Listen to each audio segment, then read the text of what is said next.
naquele grupo, o álcool pode ser o motivo central da reunião, da confraternização, mas pode existir um outro. E é importante que a gente procure ir desenvolvendo outras habilidades no paciente, procurando entender o que mais agrega aquelas pessoas. Será que o álcool pode se tornar um coadjuvante e não um protagonista? Sim. Agora, perceber que você está passando do limite é, às vezes, um pouco difícil. Acho que precisa muito do apoio da família. Às vezes, a própria pessoa demora para perceber que ela está nesse processo de aumentar essa ingesta alcoólica, né? Porque, às vezes, não está fazendo um mal. Exato, exato. E se a gente juntar isso com o problema do fígado, o fígado é um órgão que não dá sintoma. É silencioso, a gente fala, né? Exatamente, silencioso. Então, a gente vai ver isso, às vezes, numa fase final, né? Quando a gente percebe, quando a mulher percebe, ela já pode estar atrasada para buscar ajuda. Exato.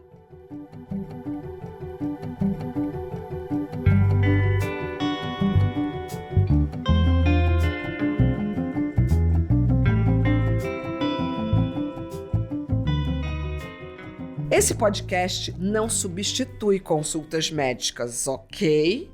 Mas pode ser aquele belo primeiro passo em busca de uma vida mais saudável. Antes de entrar na sala de espera de um profissional da saúde de confiança que vai te perguntar o que te trouxe aqui, você, com o seu fone de ouvido, pode se municiar de informações de qualidade e tirar uma ou outra dúvida com os especialistas.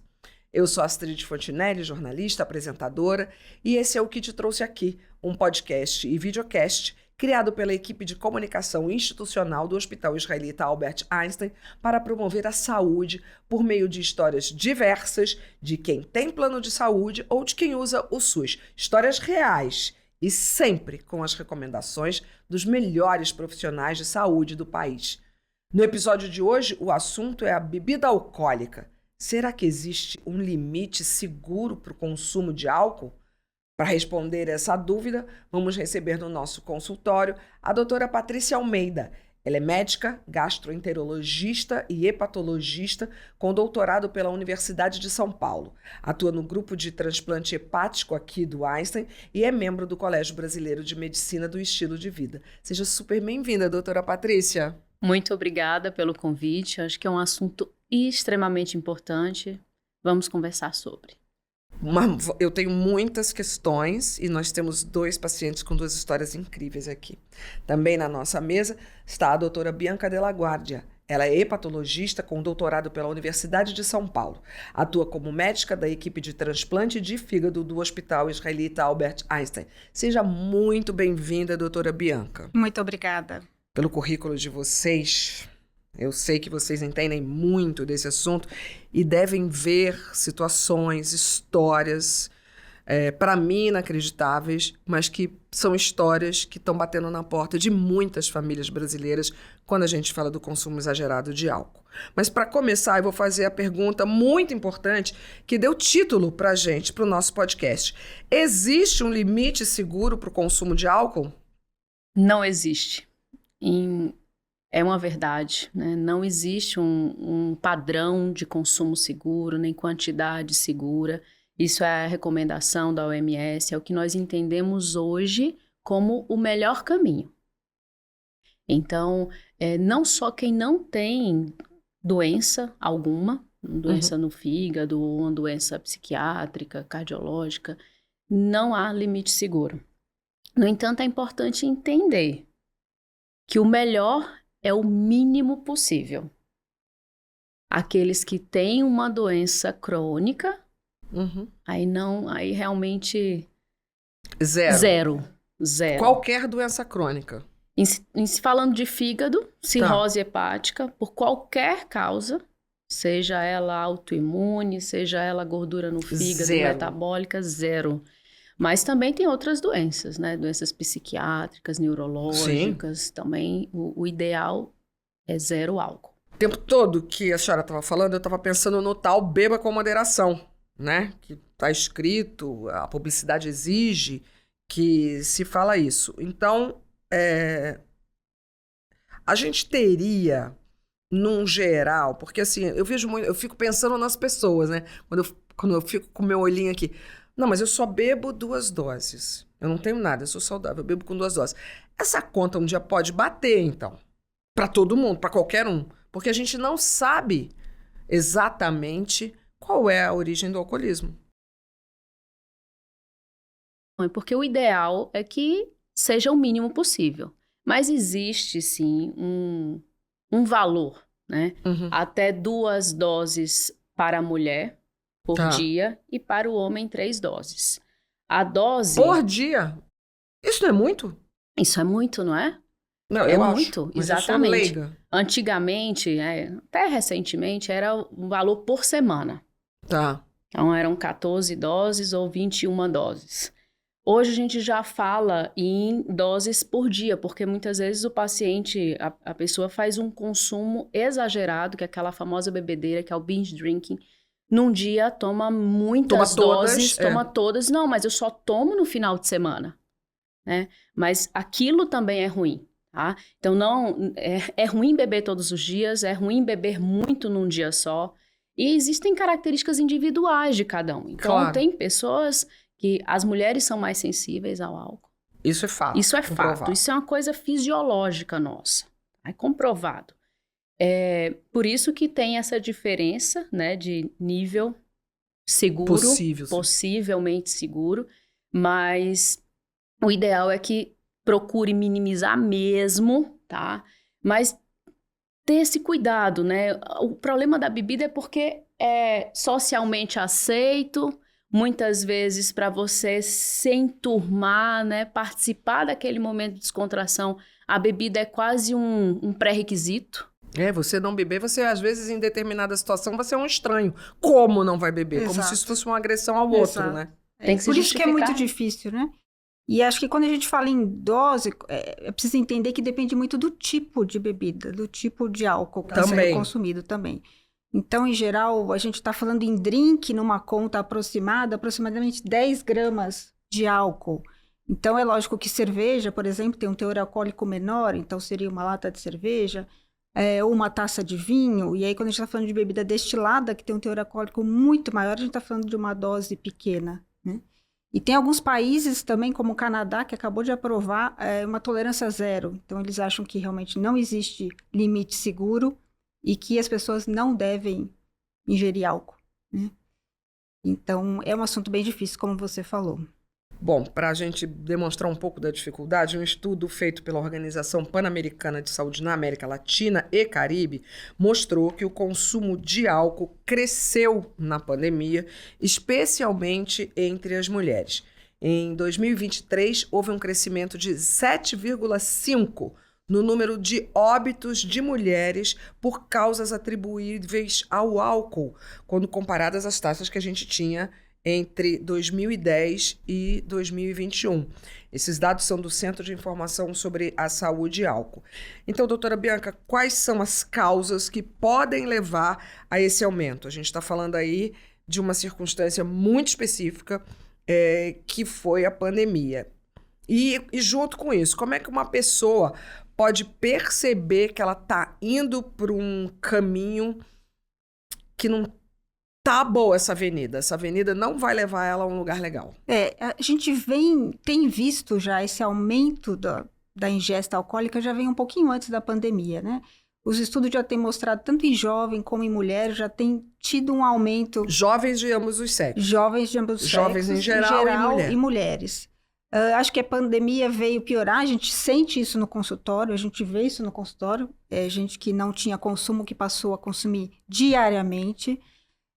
Acho que é uma associação de fatores. A pandemia, a gente sabe, né? As pessoas ficaram isoladas, ficaram assustadas, então o álcool tinha aquele papel, acho que, de relaxar um pouquinho, né? E acho que a mulher vem sofrendo uma pressão, até no mercado de trabalho também, né? Uhum. E eu até acho que não é uma questão da mulher não beber álcool, acho que às vezes é um pouco minimizada essa história da mulher e do álcool, né?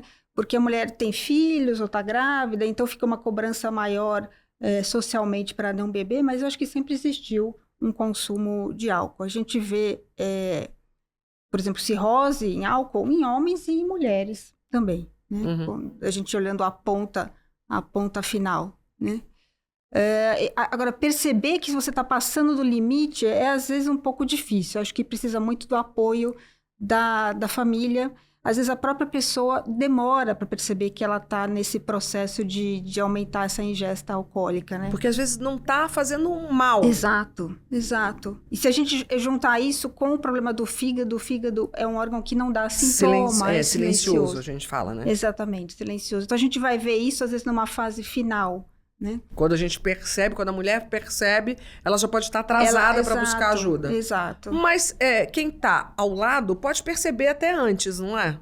Pode. Que são as inconveniências. Pode, que são as inconveniências. Porque a gente está falando aqui muito de álcool e fígado, mas é lógico que o álcool tem prejuízo para uma série de fatores. E quando isso começa a alterar o comportamento, então, o absenteísmo, as relações pessoais...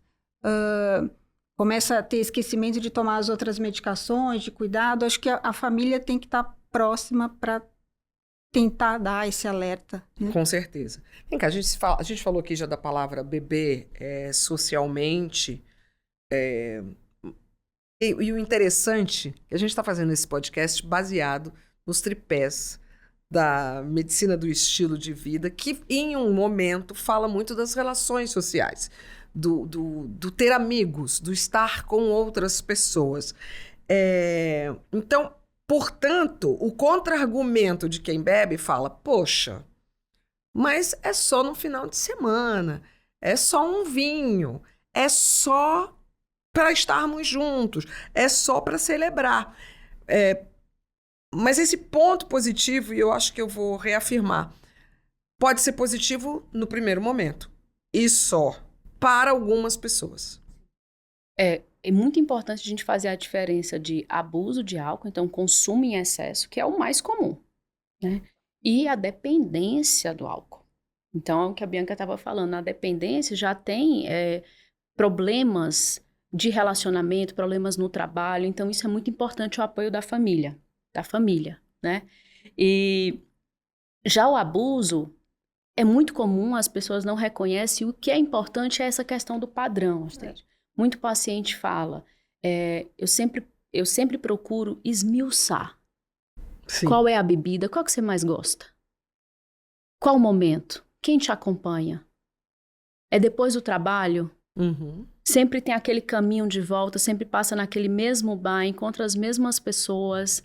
Ou então é em casa, chega do trabalho. Como que chega? Como que é a chegada em casa? Então, existe isso. E muito da medicina do estilo de vida, eu sou apaixonada, fissurada por medicina do estilo de vida, o álcool é um dos maiores desafios, assim como o tabagismo. Mas é importante a gente entender que um hábito bom também estimula bons hábitos. Uhum. Né? Então, naquele grupo, o álcool pode ser o motivo central da reunião, da confraternização, mas pode existir um outro. E é importante que a gente procure ir desenvolvendo outras habilidades no paciente, procurando entender o que mais agrega aquelas pessoas. Será que o álcool pode se tornar um coadjuvante e não um protagonista? Sim. É só o álcool? É só o álcool. É o álcool pelo álcool? Isso. Né? É só o álcool. Né? Então, tem colegas que fazem grupo de leitura de livros, né? Então, o livro é o álcool, mas é a leitura regada a vinho. Quanto de vinho? E aí a gente vai trabalhando isso. Né? O que motiva aquela confraternização? E muda. É mais desafiador. Claro. Porque você tem que entender... a miúde ali, o que está acontecendo. Com certeza. Mas existe um caminho.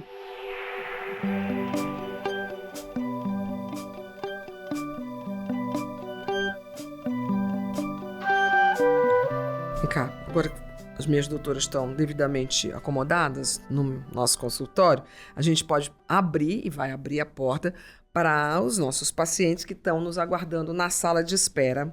Porque aqui no programa a gente recebe pessoas que compartilham as histórias, vêm tirar dúvidas e que, se a gente for ver, são dúvidas muito semelhantes por causa das milhares, milhões de pessoas que estão nos ouvindo. A primeira paciente de hoje se chama Daniela, ela tem 44 anos, mora em São Paulo, e eu vou te perguntar, Daniela, o que te trouxe aqui?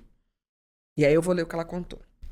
Eu sou jornalista há mais de 20 anos e quando tive meu primeiro filho, foi aí que recebi um convite para ser repórter de vinhos. Eu faço degustações técnicas em que se cospe a bebida alcoólica, mas também participo de almoços e jantares harmonizados em que a gente analisa a combinação de comida com a bebida e aí, claro, você engole. Até porque é meio bizarro ficar cuspindo em uma refeição. É outra história.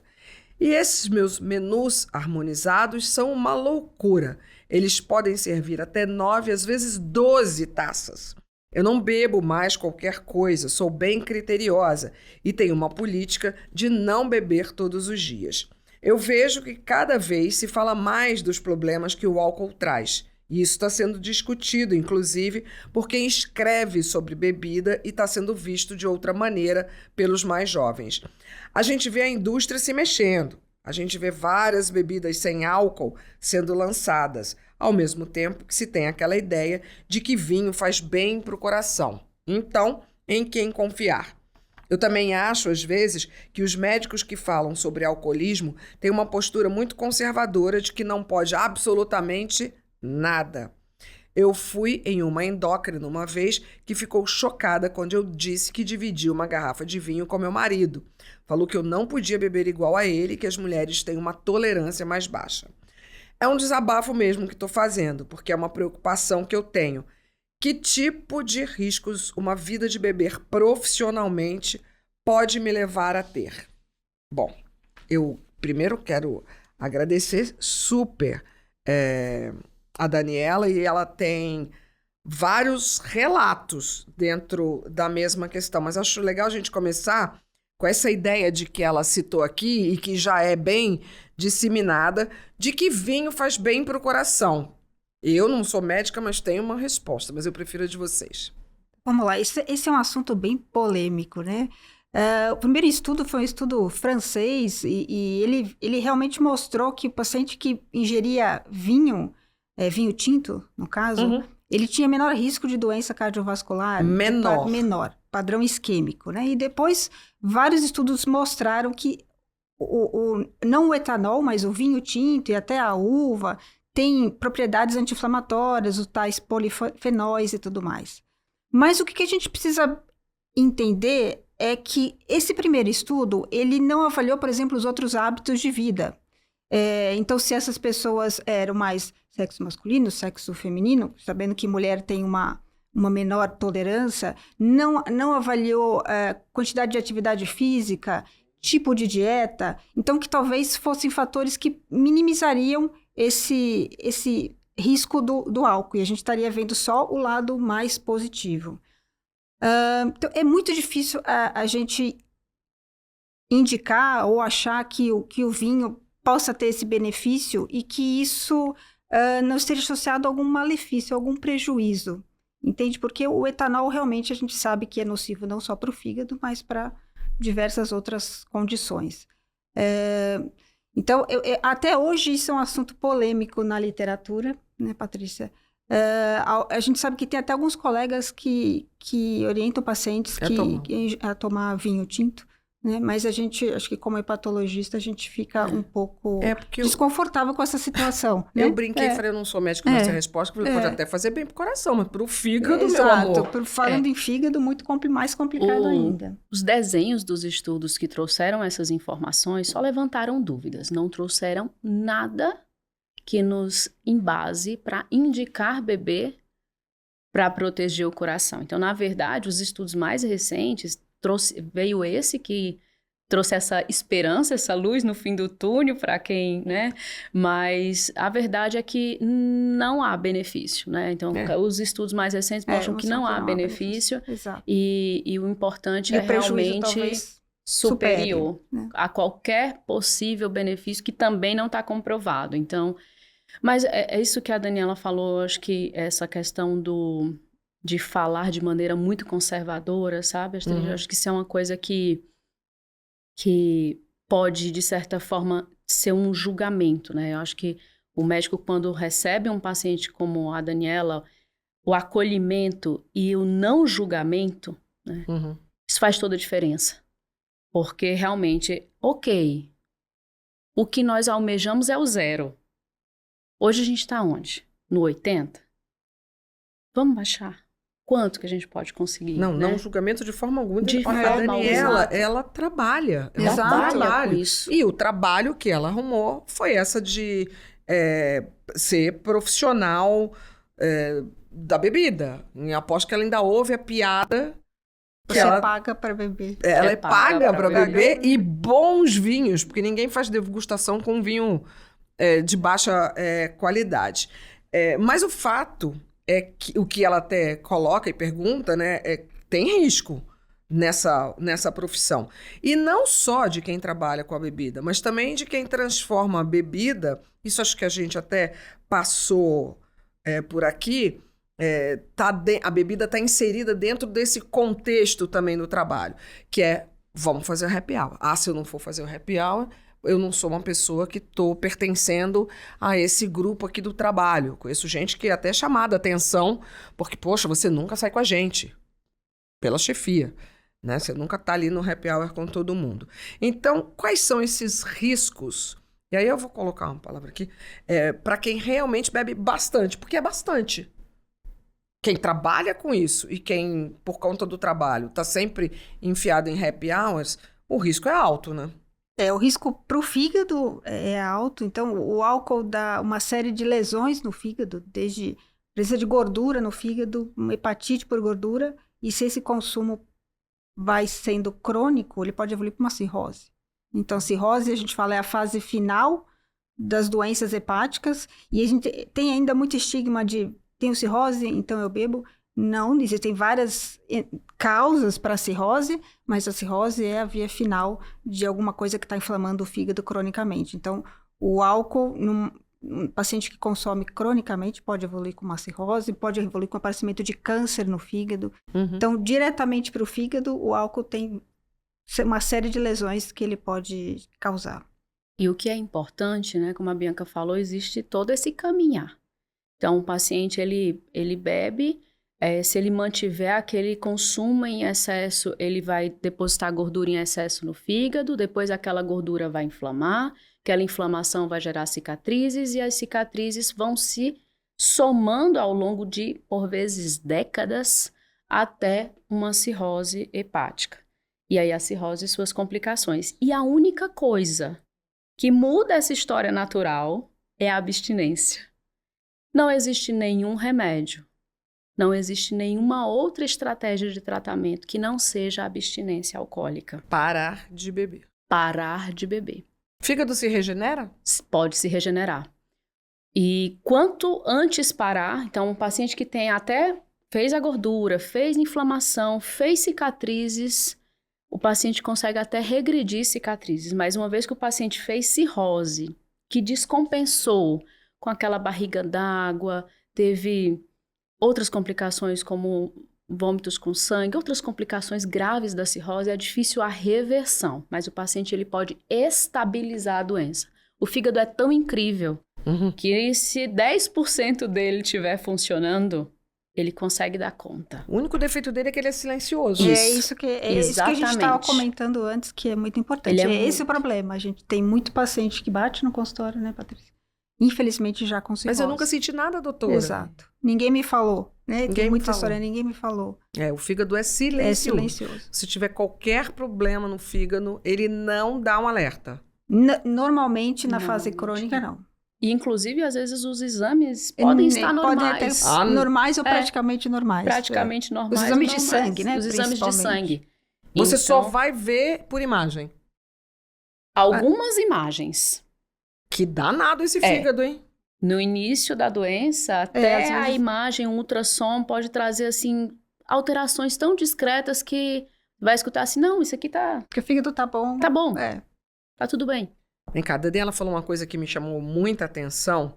Ela comentou que, através do trabalho dela como jornalista, ela percebe que o consumo de álcool está sendo mais discutido. inclusive pelos mais jovens. Fora do Brasil, a gente já começa a ver, esse ano eu vi, me chamou a atenção, campanhas que incentivam essa sobriedade, né? Teve o Dry January e o Sober October, quer dizer, janeiro seco, sem bebida nenhuma, e o sóbrio em outubro. Dizem que existem faz tempo, mas eu não sei por que esse ano, aqui no Brasil, eu ouvi falar mais, ou seja, graças a Deus, está pegando força. Ao mesmo tempo, a gente também vê, nessa mesma época do ano, as festas universitárias, as chopadas, os barzinhos perto de faculdade sempre cheios, festas, né, festivais com muita bebida liberada, né, paga por beber quanto você quiser. Em aberto, open bar, né? Open bar, era essa palavra que me faltou. Então, eu tenho duas perguntas. Primeiro, se as senhoras veem essa mudança de comportamento em relação à bebida acontecer entre os mais jovens, e aí muita gente está dizendo que o jovem está bebendo menos porque está usando drogas sintéticas. Se é uma substituição. E segundo, para quem segue consumindo álcool de maneira exagerada, se é que já percebeu, como alertar sobre esses riscos que as pessoas estão correndo. Eu acho que a gente percebe os jovens bebendo cada vez mais. Para falar a verdade, eu também não conhecia. Acho que isso não era tão divulgado aqui, né? História aqui de no janeiro Brasil, e outubro. Não sei dizer, não sei se a Patrícia sabe, se a gente tem esses dados de estar trocando o álcool por droga, ou às vezes os dois caminham juntos, porque você está num ambiente que propicia isso. Eu estava lendo uma reportagem que estava comentando sobre, igual é feito no tabaco, aquelas fotos de por que não colocar isso na bebida, né? Talvez seja uma ideia. Eu não sei se adianta, né? As pessoas continuam fumando, eu acho que não. Pois é. Mas restringir, né? Alguma lei de restrição, isso também a gente sabe que não é nada interessante, né? Mas o importante, acho que é falar sobre o assunto, né? Quanto mais a gente falar sobre o assunto... Eu acho que os jovens de hoje, eles estão questionando mais. Tá. Eu acho que isso pode ser canalizado, essa energia, para um lugar positivo. E existem grupos, né, que questionam várias coisas, assim. E o álcool, sim, vem sendo questionado em alguns grupos, né? E reduzido, mas ao passo que em outros vem aumentando. Então, quer dizer, esses dois cenários existem. Existe o jovem que está questionando, que não está a fim de beber. Meu filho foi a uma festa, meu filho tem 15 anos, foi uma festa no final de semana. E eu falei, olha, você está entrando na idade de querer experimentar, se liga. Aí ele falou, não, mamãe, essa festa aí, os mais velhos não deixam os mais novos beber. Eu falei, já gostei desse ambiente. Mas, ao mesmo tempo, eu também vejo, e está no noticiário. E você passa pela esquina de uma universidade, que mais tem em volta, tem mais bar do que livraria. Exato. Né? Meu filho tem 18 anos, fez 18 anos agora. E é essa mesma situação. Ele não bebe, mas assim, a gente vê e ele fala de amigos que bebem e bebiam antes de completar 18 anos, né? Sim. Então, o acesso é muito fácil, né? Então, conversar mais sobre isso dentro de casa é extremamente importante, mas nós, como médicas, muitas vezes o paciente ele não vai até o médico com isso como um problema, como uma oportunidade de melhora na saúde dele. E se o médico seguir aquele script fixo, não, você veio aqui por queixa tal, script dobra à direita, pergunta X, Y, Z. Se for só por aquele caminho, muitas vezes esse daqui vai passar. Pilares assim, tão importantes, vão passar. Não, mas eu vou ao médico com frequência. Eu não tenho nenhum problema. Poxa, mas se o médico percebe todos esses pilares da medicina do estilo de vida e vai percorrendo cada um deles e no álcool observa um consumo em excesso, aquilo já tem que ser alertado. Porque muitas vezes o paciente está em completa negação. É que a gente chama de pré-contemplação na medicina do estilo de vida. ele não compreende que aquilo pode trazer um mal para ele, ele nega completamente. Então, só em levar a luz para aquela situação já faz ele, pelo menos, pensar sobre aquilo. Na hora que a senhora começou a falar, eu pensei que quando eu perguntei como alertar sobre os riscos de beber de forma exagerada, aí eu falei do meu filho, você também tem um filho jovem, né? Acho que o alertar é antes de começar a beber. Sim. Porque foi isso que eu fiz na minha casa. Exatamente. Acho Imagino que, que tenha sido a mesma coisa. É. Acho que o alertar tem que começar antes e não depois que a pessoa já está envolvida. Sim. Porque o caminho é mais difícil, né? Com certeza. Bem mais. Bom, esse foi o caso da Daniela. Super obrigada por compartilhar a sua história com a gente. E a gente vai receber agora a nossa segunda paciente. O nome dela é Camila. Ela tem 21 anos, é estudante de publicidade, está pertinho de se formar. Então, Camila, o que te trouxe aqui? E aí eu vou ler o que ela contou. Sou diagnosticada com um transtorno misto ansioso-depressivo. Por conta disso, tenho que tomar remédios controlados e não posso exagerar na quantidade de álcool. Eu descobri o transtorno quando estava no ensino médio, por causa da minha psicóloga. Em 2020, graças à pandemia, agravou mais e eu fui encaminhada para um psiquiatra também. Como a minha relação com os transtornos começaram muito cedo, a minha relação com o álcool era quase inexistente. Eu não fui uma adolescente que gostava de beber. Mas logo que eu fui para a faculdade de verdade, pós-pandemia, aí dei uma exagerada. Eu estava com um tratamento psiquiátrico errado na época. Não tinha ajustado muito bem a dose do remédio ainda, não ia com frequência também ao médico. Nunca tive nenhum tipo de problema com o remédio por beber, ainda bem, apesar de saber que isso poderia ter acontecido. Hoje, bebo quase nada, bebo mais socialmente, não costumo ter bebida em casa e tenho zero vontade de beber sozinha. Mas já tive situações de estar completamente sem beber por causa da adaptação de algum remédio. Falar para as pessoas e ouvir, por que você não está bebendo? Bebe! O pessoal só acalmava quando eu falava que estava tomando remédio. Aí rolava não, tá bem. Mas sempre tem um fundinho de, que pena que ela não pode beber. Vira uma pressão social mesmo. Muita gente me dizia que eu não ia estar no mesmo clima, por exemplo, o que não é verdade na minha percepção. Mas pensando nessa época em que eu estava indo muito em festas e bebendo com frequência, lembro que comecei a ter umas reações estranhas com comida, e especialmente com coisas que levavam queijo, tipo pão de queijo, pizza. Cheguei a fazer exames de intolerância à lactose e não deu absolutamente nada. Mas eu queria saber se o exagero com o álcool gera algum tipo de enfraquecimento do fígado que pode estar ligado ao aparecimento de alguma intolerância. Gente, eu adorei o que a Camila nos trouxe, porque em alguns momentos eu pensei aqui nisso. Se existe essa possibilidade, quando a gente estava falando do fígado silencioso, se não tinha alguma outra coisa que alertasse que o fígado poderia estar doente. Foi mais ou menos isso que ela perguntou. Isso pode acontecer? Na verdade, assim, o consumo em excesso de álcool, ele pode trazer outros problemas, por exemplo, problemas gástricos e intestinais.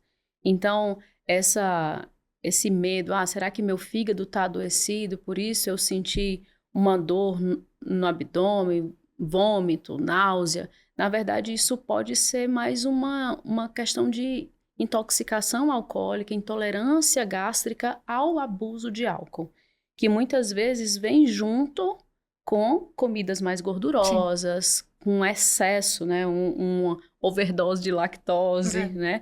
Então, na verdade, o paciente tem esses sintomas por conta de uma agressão gástrica, né? E também intestinal. Porque o álcool, ele tem esse poder de acelerar o trânsito intestinal. Então, uma das principais causas de diarreia aguda é o abuso, né, o excesso no consumo de álcool. E sem contar que o álcool mexe muito também com a microbiota, com a saúde, que antes a gente chamava de flora intestinal, mas o álcool ele é muito tóxico para essas bactérias que nos ajudam muito na digestão de muitos alimentos. Ou seja, então é um sinal de que está rolando um consumo exagerado porque o próprio corpo está te dando... É um sinal de intoxicação. De intoxicação. Né? A Camila também comentou no relato dela que ela sempre teve uma relação mais controlada com o álcool por conta de uma condição de saúde dela, né, pré-existente. Quais as outras doenças exigem que a pessoa não ingira, de preferência, não ingira o álcool, né?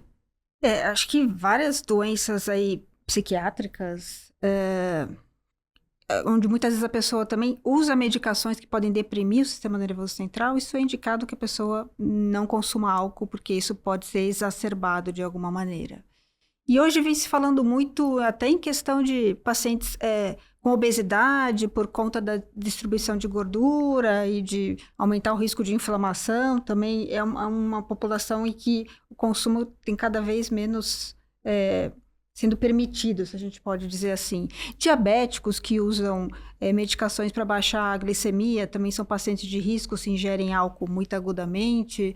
E aí, claro, falando do fígado especificamente, pacientes que já têm alguma doença prévia do fígado, então uma hepatite, seja de qualquer causa, viral, uma hepatite por gordura, esses pacientes deveriam reduzir o consumo realmente a zero, porque você vai ter 2 ou mais fatores ali agredindo o fígado.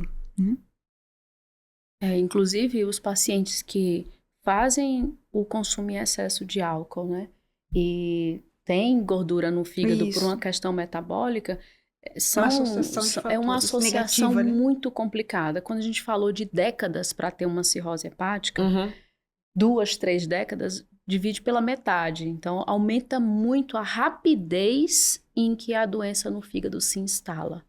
Olha, a questão dela também me levou, e aí vocês agora falando, me leva a uma outra pergunta que também é muito popular, né? Tem medicamento que pode ou não pode beber junto? Antibiótico é um clássico. Tô tomando antibiótico, não posso beber. Aí vem o outro e fala assim, não tem nada a ver, pode beber sim.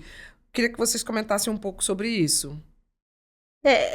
Antibiótico, às vezes, não é que corta o efeito, né? Não é muito disso. Às vezes dá umas reações adversas, náusea, vômito, algumas questões desta forma. Mas a gente sabe que tem outros medicamentos, por exemplo, antiarrítmicos, que são drogas que não deviam coexistir com o álcool, anticoagulantes, todas drogas que não deviam ser consumidas junto com o álcool, que podem ter o efeito exacerbado ou modificar esse efeito de alguma forma, né? E drogas psicotrópicas também, né? Esses calmantes que já deixam a pessoa às vezes mais me causou sonolenta. estranheza ela tomar... Ela já tomar... Provavelmente, Camila, o médico dela deve ter orientado ela a falou fazer essa que associação. quando tem a troca do medicamento, não pode beber. Mas depois até pode. O ideal realmente é não consumir não junto, que aumenta muito os efeitos adversos. Mas você sabe que fica na cara que a história da Camila, o consumo tá ligado, porque ela fala que não bebia por conta do medicamento. Mas na hora que entra na faculdade, onde existe essa pressão social para beber, para estar inserida no grupo, é gritante, né? Que provavelmente ela acabou consumindo, né? Pelo que ela falou, ela mesmo usando medicação, ela acabou porque bebendo, né? É quase que... Obrigatório. Você tá com a gente, é obrigatório. Né? É obrigatório. É pré-requisito para ser legal, né? Toda a faculdade. E aí existe aí quando adoece por conta do alcoolismo, né? Quando o alcoolismo vira uma doença e tem uma repercussão negativa, aí vem todo um preconceito por cima daquele quadro, né? Então a gente vê assim, para ser aceito, tem que beber. Mas na hora que adoece, nossa, mas ele adoeceu porque bebia demais, né? Já fica estigmatizado. Então, totalmente. É uma coisa assim que é muito complexo, né? Mas aquela coisa realmente é buscar o mínimo e tentar aumentar o repertório do divertimento. Sem o álcool. O que mais pode trazer? Vou fazer uma pergunta, vou começar comigo. Eu bebo socialmente, que significa que às vezes, não é todo final de semana, às vezes eu tomo uma taça de vinho branco bem gelado. E vocês? Vocês bebem? Eu também consumo vinho, adoro vinho. Mas procuro consumir o mínimo possível. Então, tem algumas estratégias, é importante isso, né? Consumir a menor quantidade possível, devagar, estar bem hidratado, ter se alimentado, né? Tudo isso minimiza mais os efeitos tóxicos. E realmente está com vontade. Sim. Exato. Sim. Não beber por beber, né? Não Não beber beber por porque beber. tá todo mundo bebendo. Exato. Sim. Porque tem graça também tomar uma Sim. água com gás. Exato. Sim. Exato. Sim, tem sim uma graça tomar uma água com gás. Tem Um graça drink você sem ter a álcool, personalidade. hoje tem, Pra não, hoje eu não tô afim Não de tô beber. Exato. Me deixa aqui com a minha limonada. Eu não bebo, então eu bebo muito, muito pouco, realmente. Não, eu não bebo ou eu bebo muito? Não, quase nada. Pra brindar. Só pra brindar. Só pra brindar. Então, mas eu já escutei isso, né? Vou fazer um testemunho pessoal, eu já escutei isso. Não, você não Ah, eu bebe, né? também. Você tá fazendo o que aqui? Você não... Não, a história bem de da não ser verdade, legal, eu entendo a né? pressão social por beber, porque eu também nunca bebi. É. Eu nunca gostei. Provei na adolescência e não gostei do efeito. Eu não gosto de não estar no controle das coisas. Eu sou essa pessoa. Mas vinha beber depois dos 45 anos, porque o meu marido bebe. E aí me apresentou bons vinhos. Sim.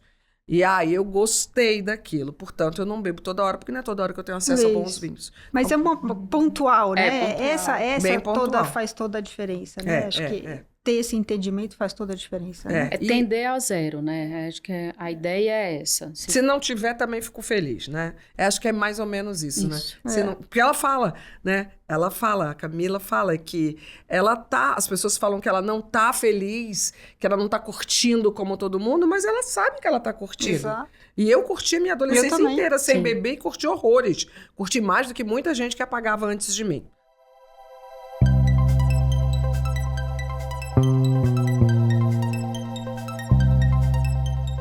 Bom, a gente poderia ficar horas aqui falando, é um assunto muito importante, é um problema de saúde pública no Brasil, mas está na hora da gente encerrar nossa consulta com o nosso Receita e Retorno.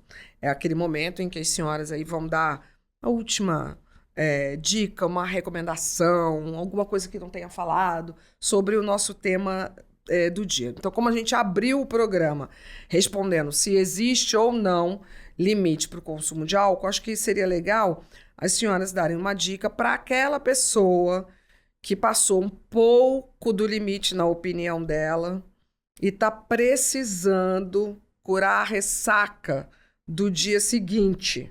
Tem alguma coisa, assim, não tem o que fazer. Ela bebeu, ela enfiou o pé na jaca e não vai ser também agora em 50 minutos de podcast que a gente vai convencer ela de parar de beber, mas eu quero minimizar o estrago. Tem alguma coisa boa para a pessoa nesse pós-ingestão de bebida alcoólica? Eu acho que é se hidratar, que a Patrícia até já falou. A gente sabe que o álcool desidrata, então posso ter ingestas agudas, hidratar é sempre bom, comer coisas leves, analgésicos, evitar anti-inflamatórios, acho que os analgésicos mais comuns, né? Porque às vezes vem isso junto com dor de cabeça. E aí, num quadro muito pior que isso, aí tem que realmente ir procurar ajuda em algum pronto-socorro, né? Não sei que dica mais que você tem, Patrícia, para ressaca. Acho que vale também lembrar que não existe o kit ressaca, né? Acho que isso foi uma coisa que foi veiculado. muito perguntado. Eu vou tomar medicamento X antes de beber. Sim, exato. Não existe. Não existe isso. Na verdade, você pode até sobrecarregar. Então, Claro, o ideal é procurar se alimentar bem antes, consumir devagar, o mínimo possível, intercalar a bebida com a água, porque é muito importante a hidratação. Mas não é o seu fígado que está gritando no outro dia. Eu acho que isso é uma coisa importante de se falar. Provavelmente são efeitos tóxicos diretamente do álcool, né, de desidratação, de intoxicação gástrica, então vai ter náusea, vai ter vômito. Né? Procurar manter um certo repouso, seu corpo está pedindo por isso, ele foi intoxicado, né? Mas procurar se alimentar, né? É importante porque ajuda ali na metabolização do álcool, comidas leves, mas é isso mesmo. Água, exatamente. Água. Doutoras, muito obrigada pela presença de vocês. Obrigada, Patrícia. Obrigada, Bianca. Acho que a gente teve uma conversa bem produtiva aqui, pelo menos uma pulga, né, atrás da orelha. a gente consegue enfiar nas pessoas. A gente volta na semana que vem com mais histórias e informações sobre essa medicina do estilo de vida sem exagero nos tóxicos. Até lá, tchau!